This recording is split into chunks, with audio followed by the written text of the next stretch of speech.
ఓం గం గం గణాధిపతియే నమ. ఓం విశ్వకర్మ వీరబ్రహ్మణే నమ.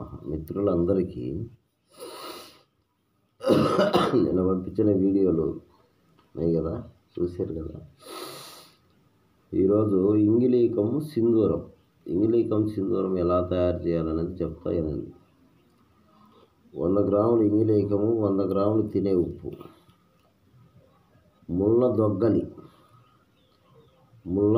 దొగ్గలి ఆకు రసం తీసుకొని ఆ దొగ్గలి ఆకు రసంతో ఈ ఉప్పును ఈ ఇంగిలీకం రెండు బాగా నూరేసి బిల్లగట్టి రంగులో పెట్టి సీల్ చేసి ఒక 20 పుడకలు పుటమేయాలి. పుటమేస్తే ఈ విధంగా 3 పుటాలు వేయాలి మిత్రమా. 3 పుటాలు వేస్తే సున్నంలాగా మారుద్ది. ఆ సున్నంలాగా మారిన దాన్ని తీసుకొని ఈ సున్నంలాగా మారింది తెల్లగా భస్మాన్ని తీసుకొని మళ్ళీ 3 తులాలు యోగామృతంతో, అనగా ఏటిది యోగామృతం అంటే లాలాజలం, యోగామృతంతో బాగా నూరి ఒక 2 తులాలు ఇంగిలీకం ముక్కకు మళ్ళీ సపరేట్గా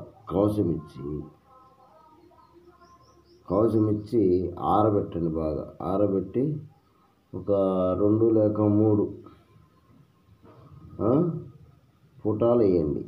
అలా 2-3 లేక 2-3 పుటాలు వేస్తే మొత్తం ఏమైంది, సింధూరం అయింది.